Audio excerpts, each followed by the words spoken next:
పెద్దపల్లి జిల్లా కేంద్రంలోని స్థానిక ఆర్కే గార్డెన్స్లో పెద్దపల్లి మండలం మరియు పట్టణానికి సంబంధించిన 480 మంది లబ్ధిదారులకు నూతన రేషన్ కార్డులను స్థానిక తహసీల్దార్ మరియు స్థానిక నాయకులతో కలిసి పంపిణీ చేశారు ఎమ్మెల్యే విజయరామనారావు. ఈ సందర్భంగా ఎమ్మెల్యే మాట్లాడుతూ 10 సంవత్సరాలు బీఆర్ఎస్ ప్రభుత్వం నిర్వీర్యం చేసిన రేషన్ కార్డులను మన ప్రజా ప్రభుత్వం అధికారంలోకి వచ్చాక మంజూరు చేయడం జరిగిందని తెలిపారు. కాంగ్రెస్ ప్రభుత్వం ఏర్పాటైన తర్వాత గౌరవ ముఖ్యమంత్రి రేవంత్ రెడ్డి నేతృత్వంలో ప్రజాపాలన అనే కార్యక్రమంతో పేద ప్రజలకు న్యాయం చేస్తున్నామని తెలిపారు. గత బీఆర్ఎస్ పార్టీ పేద ప్రజలను మోసం చేస్తూ సంక్షేమం విషయంలో ప్రజలను నట్టేట ముంచారని విమర్శించారు. అలాగే 10 ఏళ్లు రేషన్ కార్డుల కోసం ఎదురు చూస్తున్న ప్రజలకు కాంగ్రెస్ సర్కార్ మేలు చేస్తుందన్నారు.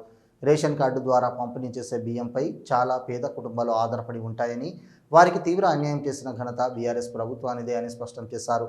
రేషన్ కార్డు ఉన్న ప్రతి వారికి సన్నబియ్యం ఇచ్చిన ఘనత కాంగ్రెస్ ప్రభుత్వానిదే అని గుర్తు చేశారు.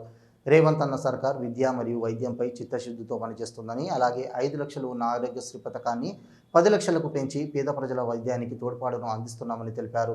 మహిళలకు ఉచిత బస్సు ప్రయాణ సౌకర్యాన్ని కల్పించి మహిళా మనులకు మేలు చేస్తున్నామని, పెద్దపల్లి చిరకాల స్వప్నమైన బస్సు డిపోను కూడా గౌరవ ముఖ్యమంత్రి రేవంత్ రెడ్డి గారి సహకారంతో మంజూరు చేయించుకోవడం జరిగిందని, త్వరలో బస్సు డిపో పనులు ప్రారంభించుకోవడం జరుగుతుందని, అలాగే కాంగ్రెస్ సర్కార్ రైతన్నలకు వెంటనే ఉందని, రైతు భరోసా ద్వారా రైతన్నల ఖాతాలో పెట్టుబడి సాయం జమ చేయడం జరిగిందని, రైతు మొహంలో చిరునవ్వు చూడడమే కాంగ్రెస్ ప్రభుత్వ ధ్యేయమని తెలిపారు.